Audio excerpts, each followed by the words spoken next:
women, make a few general comments, and then I'll come back to that. But even historically, um, pre-colonization, like the role of women in societies has always been such a huge and important and respected one of leadership, of unity, of care, of protection, of nurturing, of building communities, of caring for their environments, their people. And through, the Mau Mau struggle and through the struggle, they've always been both at the forefront and behind the scenes of caring for people, caring for land, caring for each other. And um, I think I'll come back to one of the challenges I feel that continues to face our society today with, the role of women, and that kind of ties back into the perception of women to many. But first, to go back, post the Mau Mau, after that, it was our own people. Well, that's where the betrayal not began, because there's even historic instances before that, but the betrayal of our own people who took, this collaborative approach and internalized the colonization.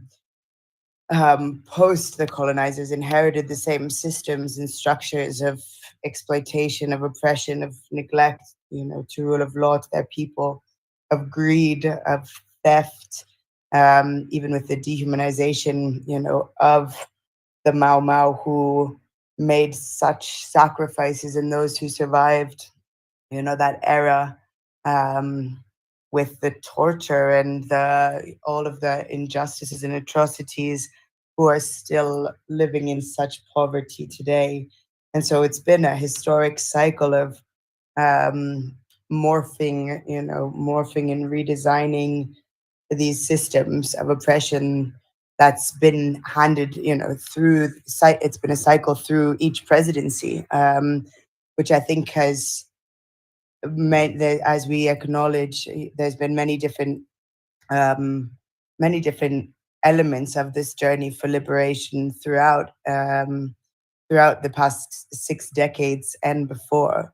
And I think that a lot of people have also began to normalize this system of poor governance, of corruption, of neglect of rule of law, of lack of Bill of Rights, even though it came later on, of being oppressed in their own land by their own people. And I think also these systems um, of silencing those who have who have tried to fight for continued liberation throughout those many decades, have also been, some of the same historic ones, even from, I believe, 1968 was our first political prisoner who was imprisoned under our own government for speaking against him, which was Abdul Latif.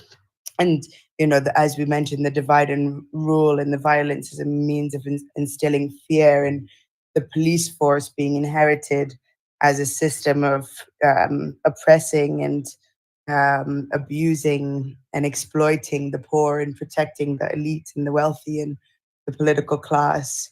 All of these systems have kind of continued and merged. And in our current context today, I think that there's a multifaceted approach which is completely necessary, which involves a lot of also learning from our past, learning from other regional, continental, international liberation struggles, but also we already have a lot of divide within those who are actually fighting for a better country, fighting for their people in many different ways. And we require that multifaceted approach. So we also need to learn how to overcome this division and brainwashing of finding reasons to divide ourselves, or playing into the reasons that we've been told, and been that have been instilled within us, whether it's generational, whether it's tribal, whether it's classist. There's a lot of, to an extent, but that we need to find a way to move forward with more unity, with love, in ways, with empathy, in ways that haven't been achieved because of the need to maintain that division, to maintain political power and the ability to oppress and suppress. And I think also when we look at the different generations involved today, first, as Comrade Sungu was saying, there's different people with different skill sets and capacities, and we need to harness off of all of that.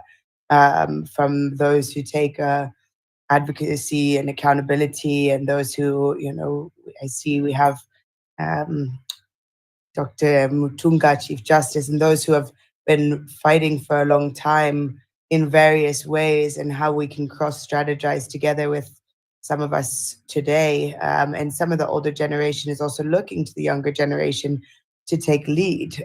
People, even in my community, will see something and they'll reach out because they notice that there's a lack of fear in a younger generation that some of our parents or still are not willing to, I would also say, compromise some of their luxuries and liberties to be the ones to speak up. And also, don't we can all acknowledge different skill sets and capacities, but I think a multifaceted approach is really required, which looks at that accountability and advocacy, and removing from office and imprisonment, and finding alternative leadership, and a rise in internal consciousness, knowing that we do deserve better and that we can fight for better. And I think it was incredible that also Gen Z, although it was a multi Gen Z millennials, it was a multi-generational uprising last year, um, getting the recognition that also I think gave them the necessary empowerment to feel like they do have agency and control and capacity to make a big significant impact, which I think is also really important to encourage people to continue feeling empowered to proactively keep taking steps and deal with, um, and continue working towards our generation's liberation. And so beyond, along with those different approaches, I think also what's really important is how do we deal with the societal challenges of today. Um, Good governance in 2027 or 2026, will not also alleviate some of the challenges that people are facing today. So how do we both work on um, determining, designing, overthrowing for a better future, finding the right leadership, dealing with the problems for today, and fortifying ourselves through knowledge, intergenerational conversations, um, acknowledging everyone has different skill sets, capacities, perspectives, and really finding more unity in a divided space, to keep pushing for the change we want to see. So coming back to the role of women, and the femicide marches, I think there's also very um, deep issues that go beyond, that are enablers of gender-based violence, and that's the way that women are looked at in the majority of society and objectified and dehumanized and treated as property, and that enables a cult that, combined with impunity and lack of accountability and lack of basic respect and empowerment, has continued, enabled a really toxic and devastating culture um, of abuse, of rape, of murder, of violence, um, and it's historically not gotten the attention or action that it deserves, and it still doesn't today. The marches that happened, I think, 1 year ago was extremely powerful, and so many people from the whole country came out for it. But then what? And again, even that is powerful. We have to acknowledge that, but it continued, and this is the same with our current movement today. It needs to be a combination between streets and preventative measures, and reactive and accountability, as long as we have impunity for these types of behavior, and also like a shift in consciousness. I feel like the same as Comrade Sungu is saying, we can't focus on one sector, one category alone, because there's a lot of it's intertwined. So may we all continue. I think the change also starts within each of us and at home and in our communities, and until we can also change ourselves and those around us, where we have a long way to go until we can create larger change. So may we also see how to speak up for the change we want to see in all areas. When we see violence or when we see people struggling, how do we support each other now and today, in all ways possible? And I think your last question was about the role of documentation. And I think this is extremely important because a lot of our history has been intentionally tried to be erased. We don't learn our actual history in schools. We don't learn now. A lot more information is available to us, but the actual documents, and if we look back at like the Mau Mau, I think our archives are still being held in the UK by the colonizers. The documentation of that part of the history, even the archives that are available in Kenya, it's a lot of hurdles to be able to access them. And then there's also the generation that has incredible and powerful, yet also very traumatizing stories and knowledge of what those struggles look like.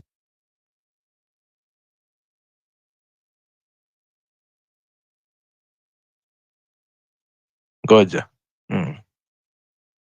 Anyway, while I'm doing that, I'd like to just remind you that Home Run in PP is supported by you, the listener. Pale Biju, there's a tip the line where you can drop in your support for the show, help us keep going on. As you've heard, you know the beauty of mainstream media is they get advertisements. They already are proven. They have the numbers.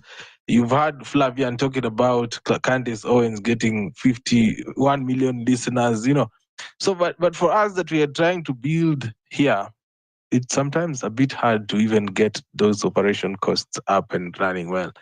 So yeah, that is why we keep on. I keep on speaking out that you guys need to support the show because yeah, one step at a time until we get to the end of it all. So thank you so much for everybody who finds it in within them to support the show. Now, naangalia nini hapa? Yeah, looks like the brother deleted it. Yes, I'll tell you what we'll be doing tomorrow before the end of the show today.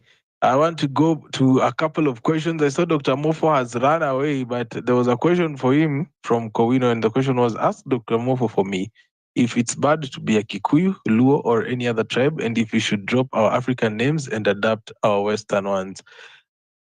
Good question. Because some of us come from those we call minority tribes, and when these conversations are being spoken of, nobody talks about us. The Somali have tried to get into the conversation, and now they are being segregated upon full kipupwe. There is no hope on that. So I know Malia Davis and Western have been named in regards to with Kirer part, with regards to saying that Ruto is an extension of Moi. I don't know what Western was mentioned on, but yes, that one was for Malia Davis. I don't know if Malia, you have a suitable response for my guy Kirer. Thank you, Pipi. Of course, I am just telling you, and what I'm saying is exactly the case. And I've drawn parallels. The way Mo used to operate and the way Ruto is operating, and it's exactly the same. Even this thing of what Alwande has come from telling us of picking people up, that's what used to happen in Moi era. They used to wait for you somewhere. They track you. They wait for you somewhere. They put you in a car. They drive you around when they're asking you questions. The MO is exactly the same. It is exactly the same. So these people, the only thing is that one, okay, I don't even know whether Moi was a class 7 dropout, but my lecturer used to like saying that we should not, the way Moi is leading, he's leading like a class 7 dropout. But well, Mr. Ruto also has a PhD, and well, his leadership style is not. But to me, I think Ruto is just basically, Moi is the one who raised him in terms of politics, and he was under Moi's wing for, I think, close to 20 years. So he's following what Moi did to the letter. Even if you look at how he nominates his cabinet, he does not, you see, like, for example, Uhuru's time, at least he was trying to get some technocrats, he was trying to get, some professional people a bit, but this guy is like, his cabinet is just political. So the same way Moi, his ministers were really political. He was giving those ministries based on your political clout. So he gives you, although that time it used to be that you have to be an MP for you to be a minister, but he will look at the ones who have, the ones who can be able to move the masses for him. And that's exactly what Ruto does. Even this one seat which he gave to a Gen Z for irrigation, it was just to placate and to show that, a tokenism that you see, I've even put a Gen Z there to be one of the people. A Gen Z has come from out of nowhere, who is not known to anybody, So that's exactly what, and it was just an issue of keeping Kenyans busy with a lot of nonsense, a lot of drama, high drama, so that we can forget that we are really suffering and nothing is working. So that's the exact thing that used to happen during Moi's time. We were, we had sensory overload of drama. Mara, he has done this, Mara, he has done, and then he used to be that this tanga-tangering, which you are seeing now, that's how Moi was. Moi was tanga-tanga exponentially, exponentially. He is moving from, and he used to move around like, that guy, even I don't think, when did he, Moi never even used to stay in State House much as he was always receiving people there, but the guy used to move from one place to another one, to another one, to another. So we are just kept following him. What is he doing? Who is he sacking? Who is he giving a seat? Who is he, So meanwhile, behind the scenes, him and Patni, they are busy fleecing money from us, Bana. Golden Bag, on the other hand, is going on. So, but there currently, there's a lot of things that are going on behind the scenes that can, even some legislation which is being passed. Usually he ensures that there's some kind of drama which has captivated people, or something which has kept abduction, or something which has kept people's mind occupied. Then he sneaks in those funny legislations, in fact, if it's not for the vigilance of Gen Z, this country right now, I think, would have been sold 3/4 of it. But the vigilance, at least, is ensuring that there's some breaks, because that's how Moi took us into a pit while we were, and I cannot excuse him because he got the government from Uhuru's dad, who had already messed. That's not the excuse. Kibaki got the country when it was also very down, 20-something years, 24 years of incompetence, and he picked up, and you never heard him even one day complaining about what Moi had done. He was just, his leadership, at times we may say that education is not important, but I think education is very important, because you can see the education, the way Kibaki was well educated. He really handled the government in a very different way. He was not, I remember the CJ saying that during his tenure, at no point did Kibaki pick up a phone to call him, to tell him what to do. So Kibaki, if he delegated to your work, first of all, he delegated to competent people. If he's putting you on finance, he knows that you are an expert in that area and you'll deliver. Then he puts you there and he lets you do. He tells you, maybe this is what we want to achieve, and he leaves you and gives you all the leeway. Not this micromanagement which you are seeing with Ruto, whereby he's all over the place. And then he has turned ministers, in any cabinet secretaries, to be his campaign machinery. Now, are you going to be working, or you're going to be campaigning for his policies, which are, they are dead in the water. They are not. So, in fact, why do you need to campaign for SHA or housing levy? Why do you need to campaign? It should be you're doing something, and we are seeing for ourselves that this thing which we are doing, which you are doing, is working, or it's good for us. But now you have to recruit even the deputy president to campaign for your policies. You know, that kind of garbage is what we were used to during Moi time, whereby Moi ni baba, Moi ni mama. He has people campaigning for him, akina Kamodho, akina Sharif Nasir. They are busy campaigning for him 24/7. You know, Kibaki removed us from that type of mindset. I don't know, now this guy wants to take us back. That is almost 40 years ago. I don't know how many years ago. He wants to take us all the way back because tulikuwa tumetoka kwa hiyo upuzi. You use your cabinet secretaries or your ministers to campaign for you. They are becoming your campaigners. And then they are always campaigning for you. You know that sycophancy which you see in Atwoli. See, Atwoli said he's a lifetime member of KANU. And that is the exact sycophancy which was there in KANU. You are just put there to campaign for the guy while everything is going south. And he's busy looting money as you are busy being taken round and round. He's busy looting the country dry. So that is the situation. Me, I see him, when I see the things that he does, I'm just like, this is just exactly what that guy doesn't have even one original thought or even one original strategy. All the strategies he uses ni zile Moi alikuwa anatumia, all of them. Thank you. Haya, asante sana for that, Malia Davis. Well, Western Shilaho, you had your mic open for a minute. I don't know if you wanted to do a rebuttal or something. Thank you, Pepita. I think I agree with the career fully.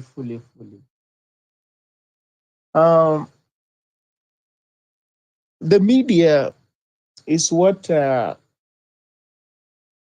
is referred to as an ideological state apparatus.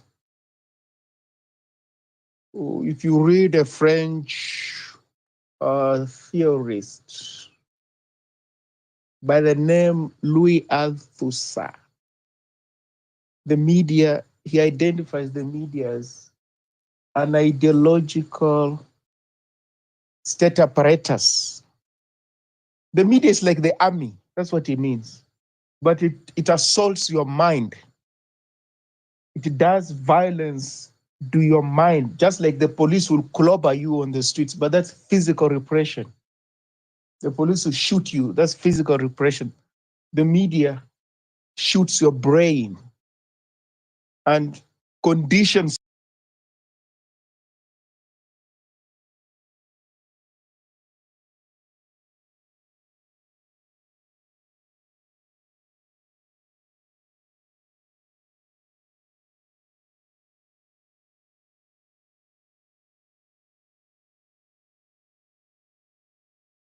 narrative that Kibaki was the best president. That's precisely an example of what Althusser is talking about. How the media can brainwash people. It's a narrative by the media.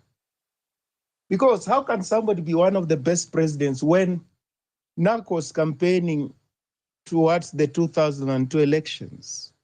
They promised a new constitution in 100 days of assuming power, because at that time, the constitution review had been virtually completed. Moi just dissolved the Bomas process and called for elections. NAC said, okay, don't worry, Kenyans, don't worry. Once we get into power, we'll just, dot the I's and cross the T's, and we give you the new constitution. All the deliberations have taken place. No sooner had he been sworn in than he climbed down on that promise. He climbed down, and John Michuki, one of his sidekicks, told Kenyans, no, we were interested in the constitutional review process because we didn't have one of our own in power. Now we have got one of our own in power. We don't think that constitutional review thing is important. We don't even think the position of the prime minister is important. It's not important. We were just raising these issues because Moi was in power. These things are on record. It's not hearsay. One thing led to the other. We got the constitution after bloodbath, 2007 election, theft, and the subsequent bloodbath. That's what hastened the process of a new constitution. So how can somebody be a good president, one of the best presidents? It took bloodbath for this constitution that we have. when Kenyans had been promised this constitution, because those are opposition leaders who purportedly were fighting against Moi excesses. Secondly, perhaps Kenyans have never heard of somebody called John Githongo. John Githongo used to work at State House during Kibaki era.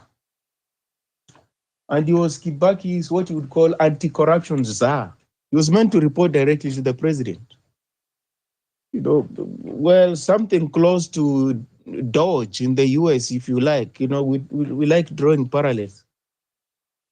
John Githongo was threatened.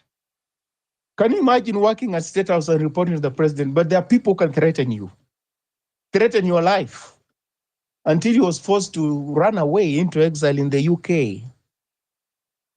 And there's a book, while he was in the UK, a British journalist, Michaela Rong, wrote a book on his experiences in Kenya as Kenya's anti-corruption czar under Mwai Kibaki. Our Turn to Eat.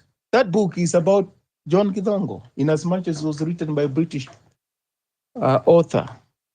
Read that book. It documents sleaze and corruption under Mwai Kibaki era. Part of it was Moi carryover corruption from the Moi era. The Anglo-leasing of this world and what have you, a whole host of graft. So it's not true. It's not true that Kibaki was best president also was better than Moi. Because if you're better than Moi, then we'd ask, under Moi for 24 years, Kenya did not, in fact, there are problems, but Kenya did not stare state collapse in the face. That we did not. We had problems. People used to be taken out by state apparatus, but civil war, at no time did Kenya stare civil war in the face under Daniel Moi. Under Kibaki, we stared civil war in the face. We did. How would you call a president under whose watch the country... In fact, we must give Raila Odinga credit. We don't give him enough credit. Because if Raila Odinga had been another politician like these politicians we see in South Sudan or Congo or across Africa, he would have stayed put and insisted that his victory was stolen and is going to fight it out to the bitter end. And we would not have had a country. We don't give him credit. We would not have had a country and he would have fought to the bitter end. I don't know how people would have written that history. It was bloody enough because even 1,300 people dying, 600,000 plus people being displaced, that is macabre enough. It shouldn't have happened. Now, this is a president some Kenyans want to whitewash and tell other Kenyans that was the best president. Well, as Kirer put it, sometimes we're so ensconced in our biases that facts don't matter. But facts are stubborn. You can't wish them away.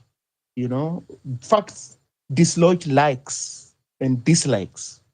You cannot dislodge facts because you like a person or you dislike a person. Facts are stubborn. So it is helpful to us. You know, this ideological state apparatus, you brainwash people. Tawala Kenya, those songs Moi used to encourage choirs to sing and entertain him with. And then the family institution is also, you know, brainwashes people. You must be a law-abiding citizen, even when the government is oppressing you. Don't ask a question. The schooling system, you must be a well-behaved child. That's brainwashing. They don't encourage you to ask questions. They don't. They do not. And then the opposite of that is the repressive state apparatus. The government itself, very violent. The Kenyan government is violent. Even if it's not physically, even when you go to government offices, people would ask you, what are you looking for here? Mkubwa ametoka, enda ukuje kesho ama siku. That's violence. There's no courtesy there. It's like you're not wanted there. That's violence. That's repression. The police, the courts, those who keep on saying the courts are the courts have never been friends of ordinary people. The courts always work for the powers that be. Those who hold power in any given society are the ones who control the courts because they're the ones who make the laws and they can repeal those laws. And rulings are always in their favor. and they can afford to ignore court rulings. So the courts are part of the repressive state apparatus, you know. So within this ideology thing, you have also the church. You go to church, oh, be a good Christian, oh, let's go and pray for peace. And people have stolen elections. They're brainwashing you. You know, let's pray for elections. We want peaceful elections. But you know you can't have peaceful elections when there is no ecosystem for peaceful elections. You can't. But the church will tell you to go to church. Let's set up one Sunday to pray for elections, peaceful elections. How does it work? When you know clearly that this election is going to be chaotic. That's an ideological repressive apparatus. So Pipita Carrera, I agree with him. All those things about Kangura courts in Rwanda, Radio Milkoli in Rwanda, that were, you know, mobilizing Hutu ideologues to arm themselves with machetes and hunt down Tutsis and chop them. The media was integral to that. And therefore, when the media misbehaves and we don't call them out, we are fomenting trouble. We're fomenting trouble. When we laugh at crass, you know, jokes like on Churchill Show or those comedies that have been mentioned, which ridicule ordinary people, the way they pronounce English and stuff like that. Satire must be directed at the powerful. Satire. If you want satire to make sense, direct it at the powerful. Don't mock ordinary powerless people with their daily struggles. Workers, security guards, police officers, domestic workers. That's not satire. That's callousness. Satire, you direct it to the powerful. Those people control guns. They control the courts. They've got immense wealth that the people are supposed to mock and ridicule for satire to be powerful. But in Kenya, satire is the powerful. Satire is you mimic how they speak. You know, that's satire. No, it's not. That's not satire. And that's why our comedy is really at the rock bottom. You know, you watch Daily Show. That's why they had to go for a South African, Trevor Noah, to host that show. Because comedy in South Africa is top tier. It's not about, you know, these funny things, about ethnic stereotypes and what have you. Top tier, you know, issues. You look, okay, what is this person talking about? You must think to make sense of what they're talking about and who they're satirizing. But in Kenya, you're just mocking ordinary people. It doesn't make sense. And then it reminds me, Pipita, of the Kenyan girl who was breaking chips during lockdown. It didn't come as a surprise that it was only South Africans who could appreciate what she was doing. Kenyans did not. She's called, what was her name? My Jimbo or something. Kenyans didn't understand what she was doing. In fact, they dismissed her, that this is not comedy. Because our comedy is low tier. It's low tier. We don't even have something called National School of Arts. That's why you teach people music. You teach people acting. You teach people comedy. You teach people a whole host of things. Countries that care about these things have those institutions. And they train their students. And students who have got that talent, they go through those schools. And that's why we just wonder, what was that girl doing? Is it even worth it? So, Pipita, that is the problem we have in Kenya. And the media have got a free ride. Because we are not trained to challenge the media. The schooling system does not train us to challenge media narratives. Instead, we regurgitate them. We regurgitate them. From morning to evening, the media will be talking politics and not analyzing politics, just relaying it as it is. They bring a clip, somebody in a funeral, somebody in a baraza is saying very weird things, and then they play that clip and somebody in the studio asks him, what do you make of that? What do you mean by what do you make of that? What do you make of that? That person being ridiculous. That's crass. But it goes on and on. So how is the politics, going? 2027, how will it be like? Raila Odinga's lost AU commission chair elections. Now, what do you think? Is he going to dump William Ruto? That crass kind of stories. They don't analyze anything. You're just presenting them as they are. Of course, they are relaying their biases. It's not like they want to inform Kenyans. It's not like they want to embed consciousness among us Kenyans. Consciousness. You dig through the muck. You bring out the subtexts to people who are watching your news or listening to you on a radio show. You do research. At some point, Pipita, Kofi Olomide was in some Kenyan radio studio. This is a celebrity, you know, as far as culture is concerned. Kofi came to this Kenyan radio studio. Can you imagine? And there were these individuals who supposedly were prepared to interview Kofi Olomide, and they were not aware that he had just released a new song. So they learned from him in the studio, told them, no, I've just released a new. They did not even know. So you invite somebody to the studio, you have not even done any research. The question you ask are very weird questions. So you are listening at, why did you bring this individual to the studio? To the studio. To do what? Because he knows more than you. He's reminding you things that you should have known, which you're supposed to ask him. Now, on this new song, what is it you're doing and what they don't? It reminds them. The same way the CNN Kenyan anchor went to, what is his name? Professor Wole Soyinka's home in Abeokuta, Nigeria, and an interview. Soyinka is a colossus, you know, literary guru, an intellectual par excellence, human rights activist, name it, global icon, Nobel laureate literature. Well, the questions were weird, were about, you know, Soyinka, the things he likes, the things he doesn't like. But it was never greater conversations about greater issues, about Nigeria, about Africa, about the world. Your conversations about this person, like really? This person has lived his almost 90 years. What has he seen? What are his comments on politics, on culture, on a whole host of things, religion, ethnicity, the things we're talking about here? But it's just about Wole Soyinka, the things he likes, the things he doesn't like, what. And I mean, we can't do that. We can do better. So, Pipita, as I end, what I would say is that the media is a reflection of who we are. The Kenyan media. It's a reflection of who we are. The kind of superficiality that you see it projecting, it's more about the training that we get.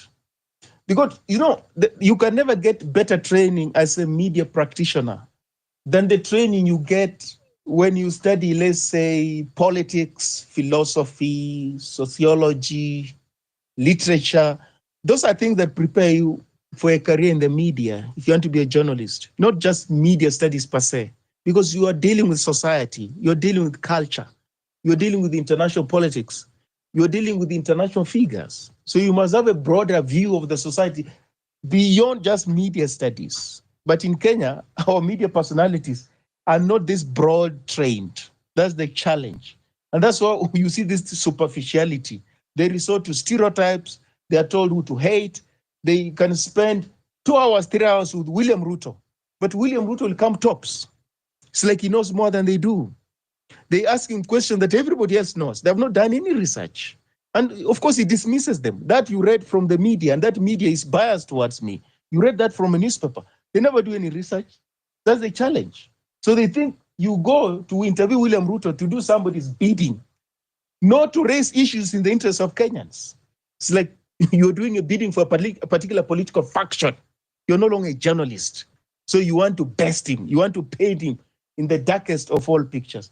That is the challenge, Pipita. Pipita, I dispute this notion that William Ruto is Moi-like. He is not. Because by the time Moi died, Moi was not getting along with William Ruto. He wasn't. In fact, he spoke at his funeral courtesy of being the deputy president of the Republic of Kenya. If he wasn't, he would not have spoken at Moi's funeral. Moi's family would not have allowed him. Uhuru Kenyatta would not have allowed him. So if he's Moi-like, why did he fall out with Moi? Why did he fall out with Moi? Why?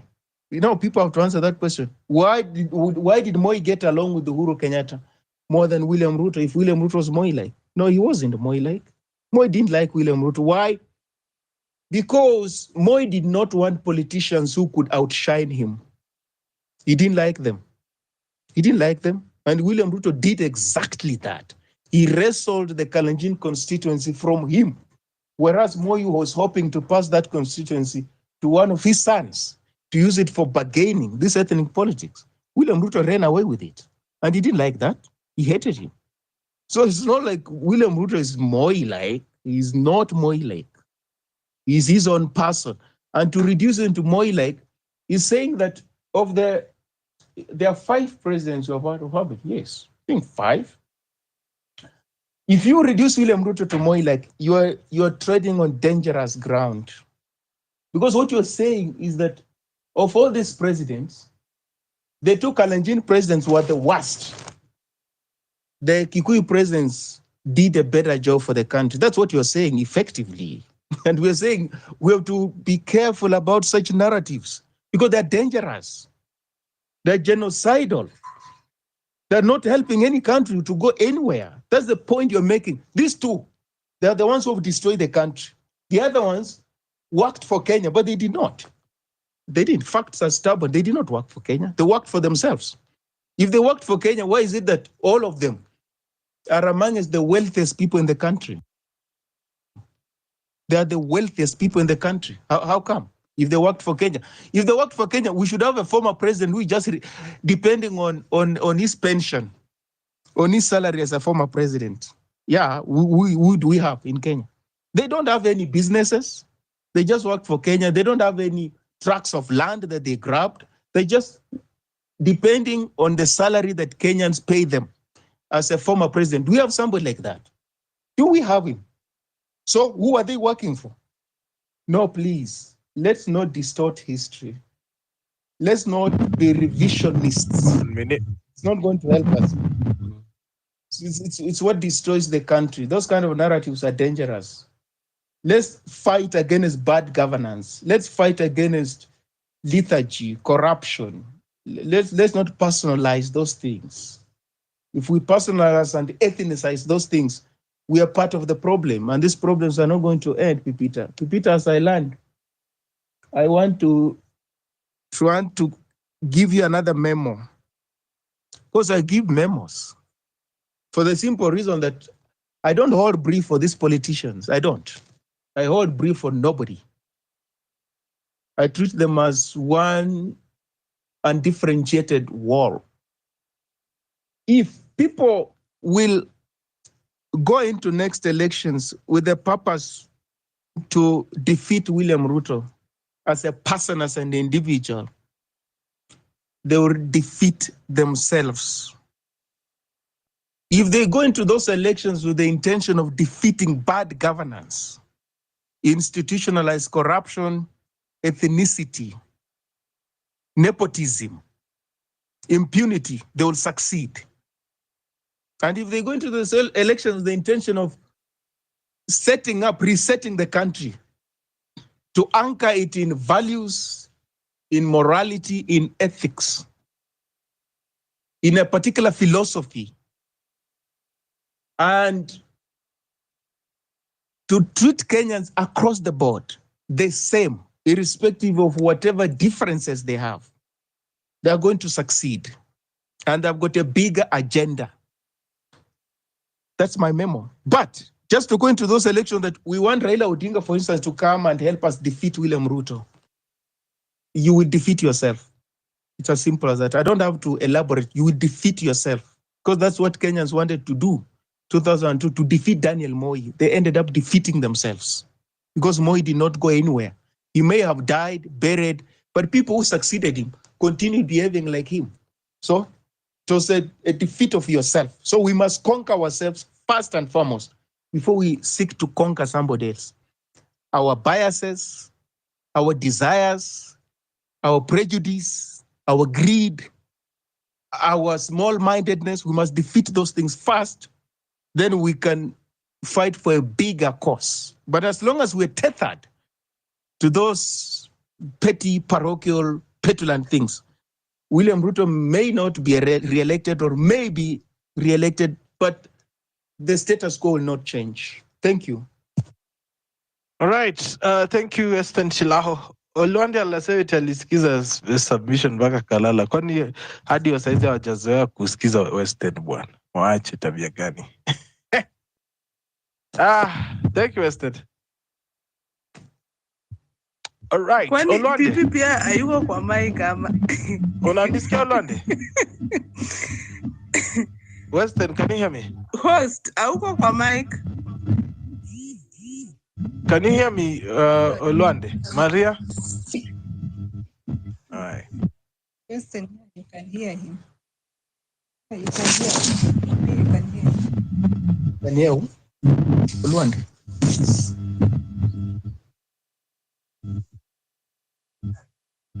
Asante, Peter, Western. are you there? Yes, Olwande. Yeah, niko hapa.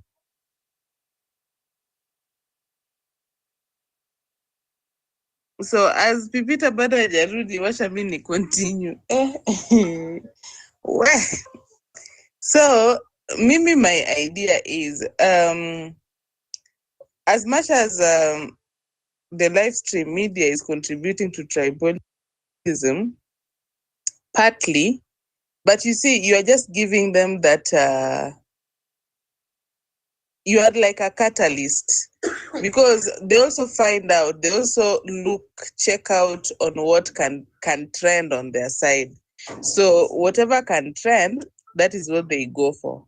So for me, I tend to believe that tribalism with the media, it first must change with you. And right now I'm happy like the social media platform, and when an information is being passed, if it's contrary, we also have videos, because right now we have TikTok, people can record videos and also post them on TikTok, and people can get the real thing that is on the ground. But you see, previously, without those things, we could not get the gauge, what is actually happening on the ground. And that's why right now, you see, when Ruto is heckled, people can see it because there are also TikTok videos. People can go online and record these events, which was not the reality back then. So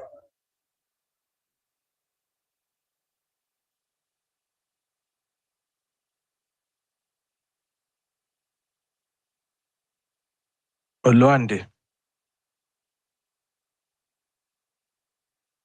Hola. hey, my son was crying. My son was crying and I had to attend to him. So, as I was saying,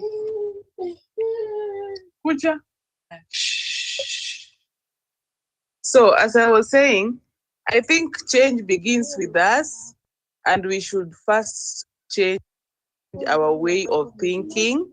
Then we can also push the media to change. So, change begins with us. Thank you, Pipi. Me, I won't talk much. I think that's enough. All right.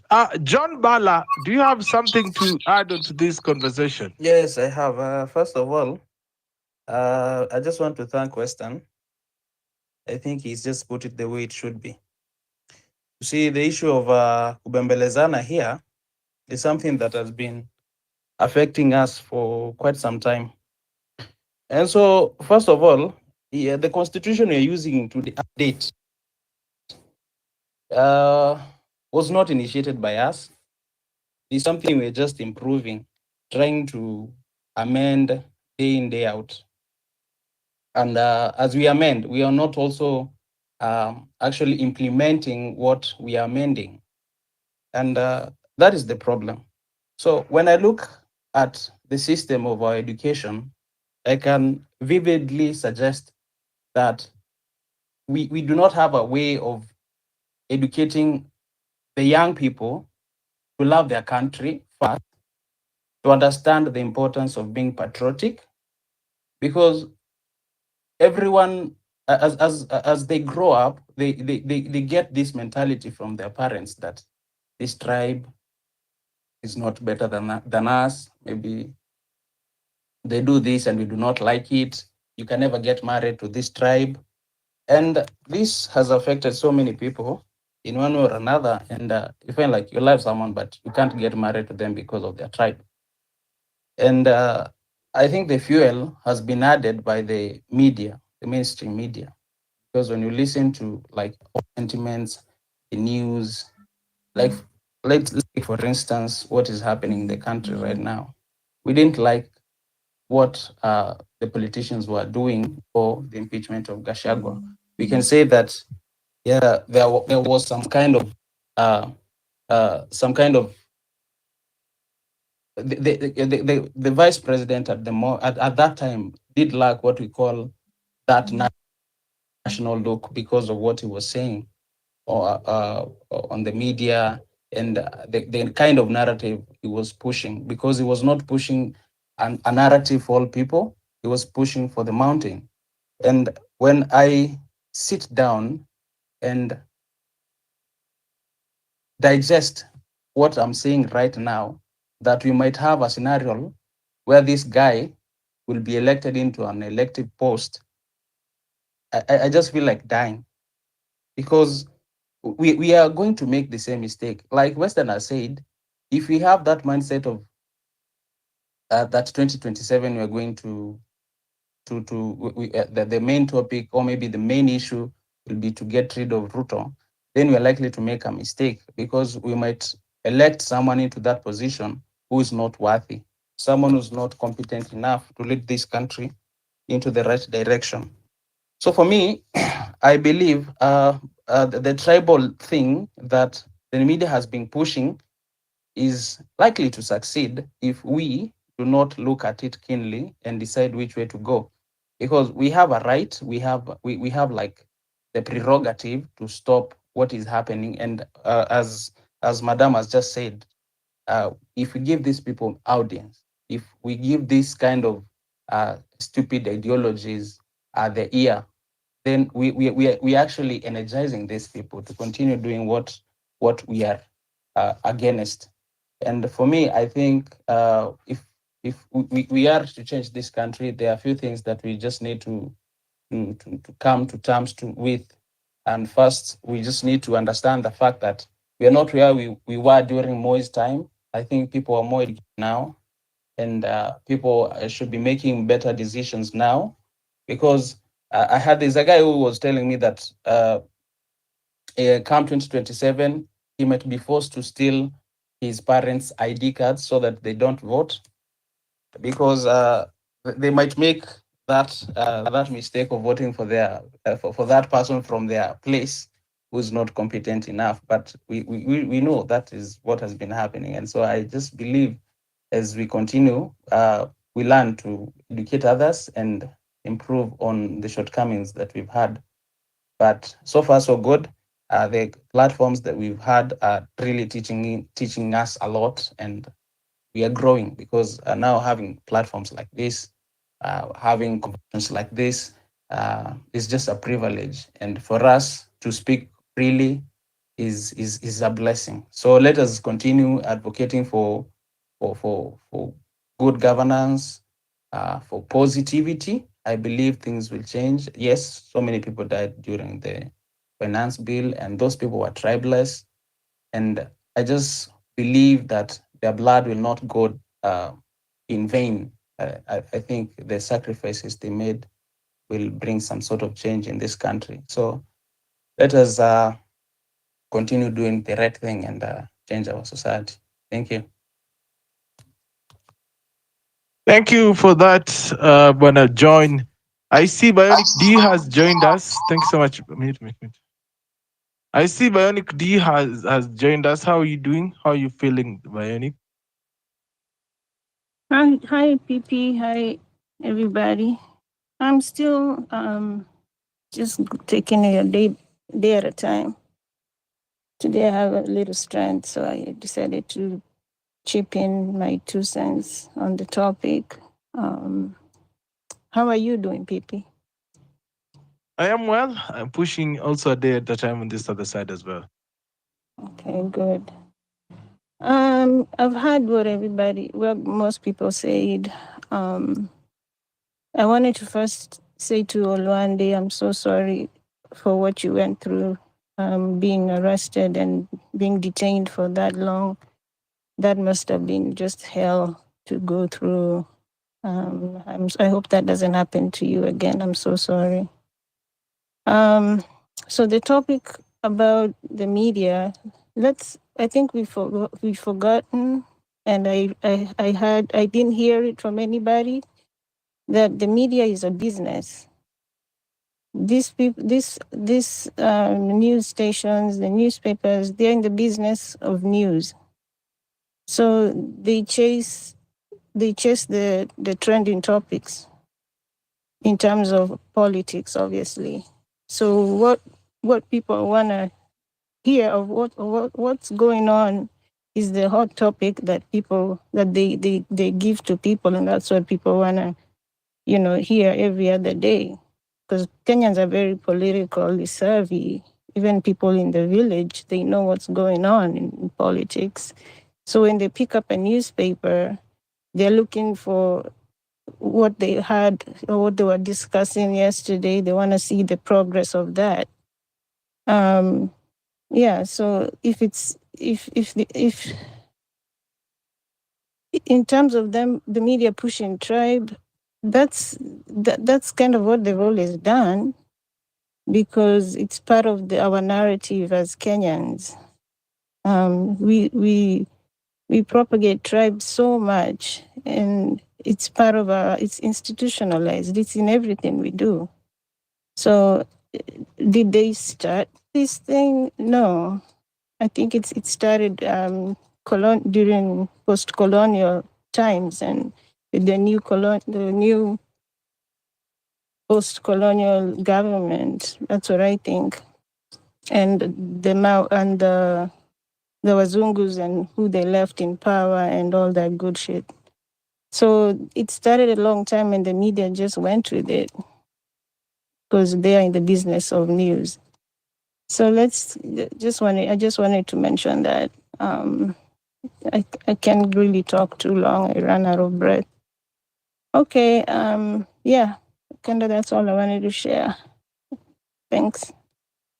Thank you, Bionic, and also we are wishing you a quick recovery in your journey back as well to full strength.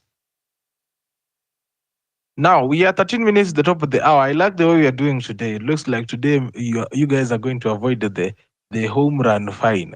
Very nice. We should do it like this. Every time the show should end at 9 p.m. Latest 9, 10, or 20. Anything later than that, we have to do something about it on the tip jar. Ni hivyo tu tutafanya, because sasa unajua pia it's too stressful to run this program. As you've heard Bionic say, running a media house is expensive and it's a business. And we have seen my guys here, Kina Ayo, who have been working in some media houses, and they have been unable to pay them. That is why Kina Ayo are like, hey. So yeah, running a media house is not an easy thing, and of course there's a lot of challenges also that comes with it. Na pia ukikaa vibaya serikali pia wanakufungia. I remember one time Duale, when he was defense minister, he sat down with Jeff Koinange alone. He likes sitting down with Jeff because nikawa naongea like millionaires. So and he told Jeff, we give you protection, right? We protect you. So the media were like, okay, okay, sawa. That is something. Kwenye comment section, Japonjana ameandika First Lady Rachel Ruto host DP Kindiki's spouse Joyce Kidure for a meeting at State House. Okay, how is that news, bwana Japonji bwana? Yeah. In this age of social media and the internet, why does what a media house have to do still stay matter? Now, this is a very good question John Seremani had asked. I'm sad that he's already left, but why it matters is because despite us being independent media personalities, we do not have the rich resources and finances to do what a media house, say like Royal Media House, can do in terms of dissemination of information. That is why we need them to be factual. sisi tunaweza toa opinions, but if you have a media house like Royal Media House, which is being watched by millions of Kenyans disseminating like fake news, then you see the damage it could cause. So that is why we need such houses to be very factual. Yes. So basically, and this, I'm not saying Royal Media House in terms of Royal Media House as a person. I'm just saying as an example. Like Standard Media Group. So if you have such media conglomerates running, they run in terms of information, dissemination of information, and the speedy rotation of information. And some of them, that is why they are the ones who also have the power to do live coverages in the way they do. Yeah, until we came with the TikTok live, Instagram live, and X Spaces, they had the power of live streaming voices. Wao ndo walikuwa anaweza pigisha simu hapa wapeperushe. So sahii at least we can go live. Everybody can go live. I see Bionic ameinua mkono juu. I'm going to let Bionic speak to us. Ladies and gentlemen, we are 10 minutes to the top of the hour. Kindly go to that tip jar and support the show. Bionic. Yeah, I remembered something and I just wanted to add it real quick. Also, the media is the government, tries to control them, and more or less they do in terms of what news they put out there. The government kind of has to, quote unquote, approve.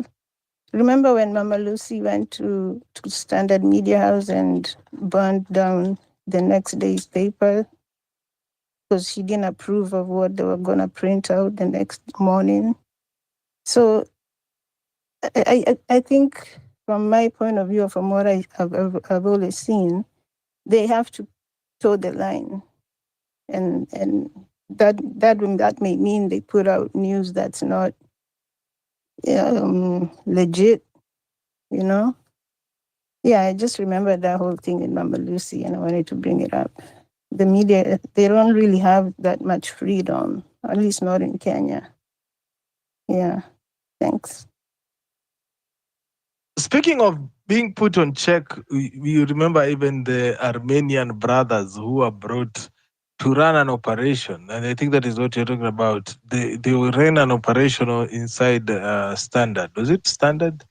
Yes. They ran an operation to ban the following day's newspaper. Yeah. And they really harassed the staff there. Quite some stories.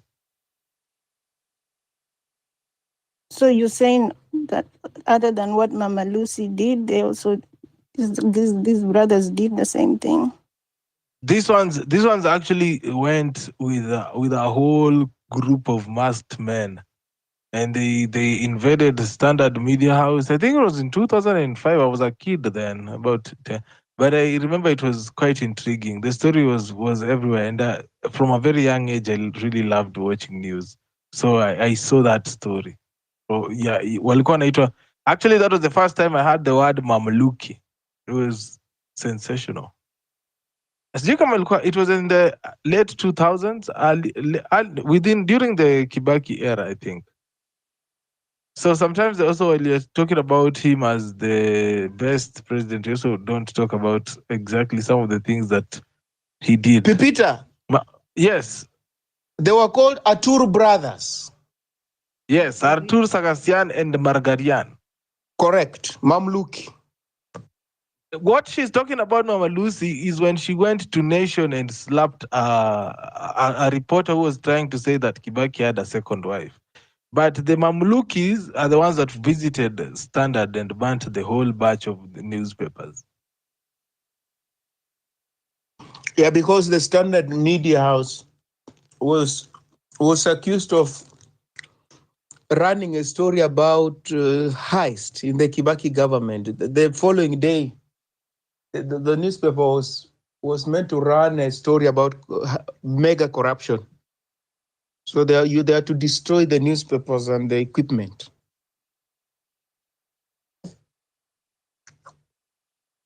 Was it connected to the Anglo leasing?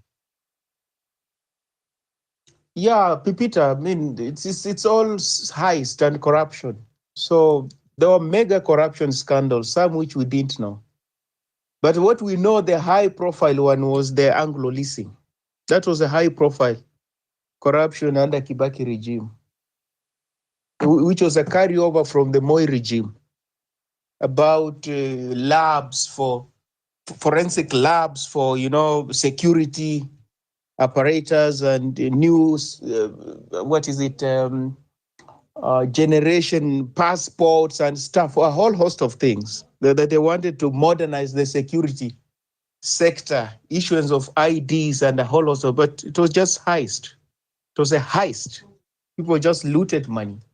And of course, because the security budget is never audited. So you can always quote a whole host of things that you want to do with the money, whereas in actual sense, you just want to share the loot amongst yourself. So I think the paper had a scoop, and they were running a story along those lines, and those characters just stormed the media house and destroyed not just the newspapers that were supposed to be supplied across the country, but the equipment also. The printing equipment running into millions under Kibaki regime. He told was best president. Thanks for that info, guys. Also, in this in 2017, I think, was it 2017? Yeah, 2017. There was also a time the switch was switched off. I think somebody said everything is all good until KBC reminds you that they own your signal. I really need to change, my friends. Ladies and gentlemen, join Home Run with PP every weekday from 4 p.m. to 9 p.m. only on X Spaces. Home Run with PP, the home of your most valuable social conversations. One thing I like about these politicians is their consistency. Right now, I'm seeing every day I've seen a tag they have sponsored. Kasa inaona kuna mwingine ameandika Mulongo ni muongo. Kuna ingine imeandikwa hapa yani Kimani huyu wa Matangi sasa amejilipia. Everybody is trying to sanitize themselves on social media, cleaning the search engine. Yeah, but it's not easy. Yeah, once your name goes into the dirty pack, it's very hard for you to come back. Anyway, we are 3 minutes to the top of the hour. I don't see anybody trying to make it to the mic. I think today we are going to end on regular time, as we should be. You are listening to Home Run with Pippi. Weekdays from 4 p.m. to 9 p.m. Acha tuangalie another comment kwenye comment section hapa hivi, maybe one or two before we call it a night here. Unless Western Bionic or John has something by show of hands, I think I'm going to be ending it right after I read these comments. Sylvester earlier on said this: Western Shilao, the American dream was an idea, and terrible at it is because when you dare sleep, it becomes a nightmare. That is Sylvester Muyakani. Githaiga anasema Malia Davis, speaking of Jackson Angaine during Moi's regime, that guy transferred over 3,000 acres of Mount Kenya land that was supposed to resettle Mount Kenya squatters in 1975. The matter is with the National Lands Commission Historical Land Injustices. That is from Githaiga. All right. What else? Richard anasema kwamba I've seen a growing trend among my peers and me. We've diversified our sources of information. This proactive approach has significantly helped us filter out tribal and biased rhetoric, fostering a more balanced and informed perspective. That is Richie. Yes, I think that is all of the comments. Hizo zingine ni watu wakisema follow me. Abu anaweza is Ruto replicating Moi or what? It's hard to replicate something that you can't be part of. Raila rudi nyumbani utetee wananchi, baba rudi nyumbani, that's a nearly resident. And one thing I noticed is when they were even giving the mic to these speakers wenye wako kwa hizi towns like in Nyeri, you know, they get people who speak the rhetoric that they want that region to speak. I don't know if it's by coincidence or that is how they do it, but they get somebody who is heavily on that rhetoric. Yeah, kama sahii walikuwa wanataka watu wa Nyeri wa sound ni kama baba amewakasirisha sana, and that is who they actually brought on camera. Very, very, very unfortunate. Hi, anyway, for me, I don't have much. Yes. Mm-hmm. As you end, just that particular bit that you mentioned, I'm afraid, because Pipita, you're sure, you know, one thing I must tell you, why it stands out is that you're the only show where I hardly hear you. In fact, I've never heard you ask your listeners, what is your solution? You never ask anybody that question, which is impressive because the media in Kenya asks that question. And when they ask you that question, what it implies that they're not interested in your thought process. They're not interested in your thinking. They just want you to give them a solution. And if you don't have a solution, shut up. You have no business commenting on the question, you know, at hand, which is problematic. So you never ask your listeners, what is your question? Because in the discussions, in the questions we ask, there are answers. If only we pay attention to the issues we're raising, there are answers.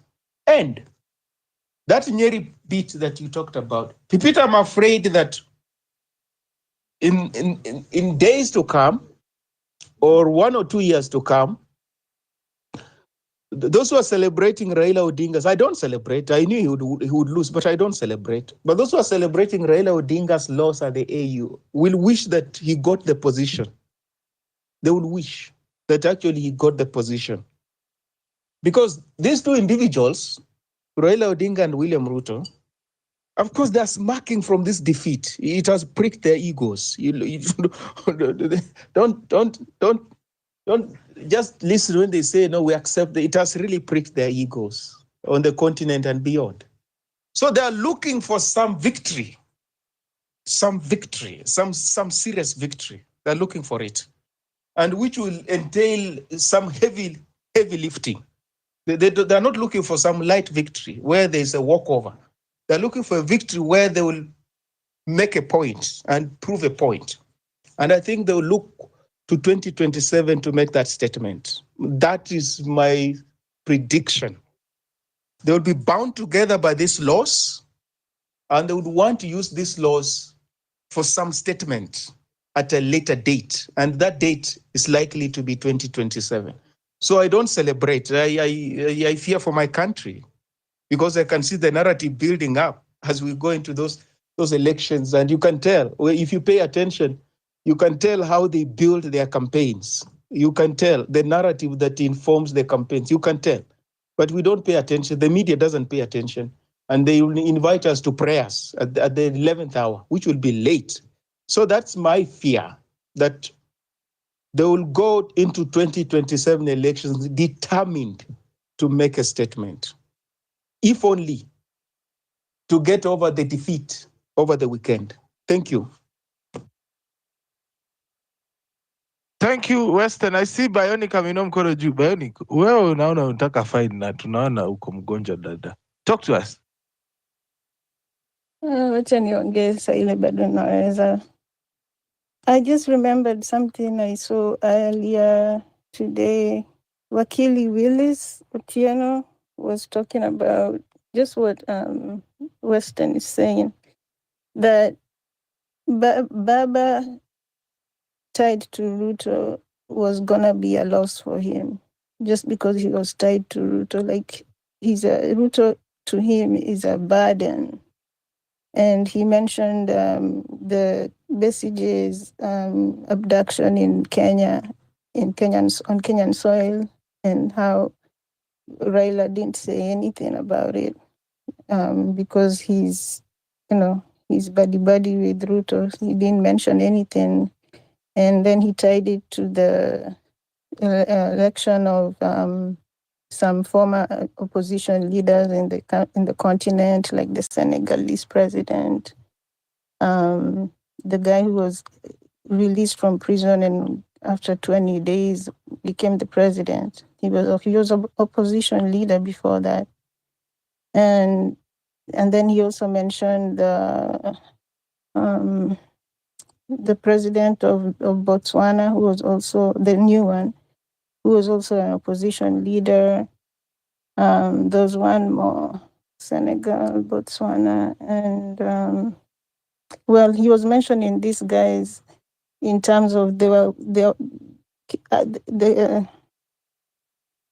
watching. You know, the continent is watching how what Ruto is doing in Kenya, and Baba is tied to Ruto, so they were not gonna just vote for a guy who was once an opposition leader and is now tied to a dictator. So yeah, it was interesting to see how the Wakili tied it all up, and he was talking. This was even before the loss. This was pre-election of the AU chairmanship. So I think, yeah, it's like Baba. Ruto is an albatross on Baba's neck, seriously, and I don't know what he does next or what he tries to do next, but he needs to shake Ruto off him and just go back to being, in my opinion, Baba. So he can follow, try to clean his legacy at least a little bit. Yeah. Yeah. Let me leave it there. Thank you. Good night. Good night. Good day ahead, Bionic. I'm glad to hear from you, and of course, we pray for you to get better and stronger, so you can get to talk to us more. Yeah. So thank you so much, ladies and gentlemen. It has been quite an event here kwenye Home Run PP. Each and every day, that's what we do here from 4 p.m. all the way to 9 East African time. And it's exactly 6 minutes past 9. And I think from my side, I don't have much to say to you. As Western says, I don't ask for people's solutions because at the end of it all, most of these solutions are just personal opinions. So you just have to share everybody's thoughts. Sometimes you might feel the urge to make people to just want to hear from people who sound like you. Okay. But it's good to also hear from the other side, so long as they are keeping it respectful. It's a balance. It's what we call a big balance. But anyway, thank you so much for keeping me company from all the way at 4 p.m. until now. We'll be back again tomorrow at 4 p.m. for State of the Nation. And of course, we have a special legal segment tomorrow. So kesho mkuja na maswali ya legal. I will be here with Wakili Marlon to try and answer one or two questions of yours. So until then, have a great evening and a great day ahead for those who are listening to us from the other side of the pond. Good night. Bye. Ladies and gentlemen, join Home Run with PP every weekday from 4 p.m. to 9 p.m. only on X Spaces. Home Run with PP, the home of your most valuable social conversations.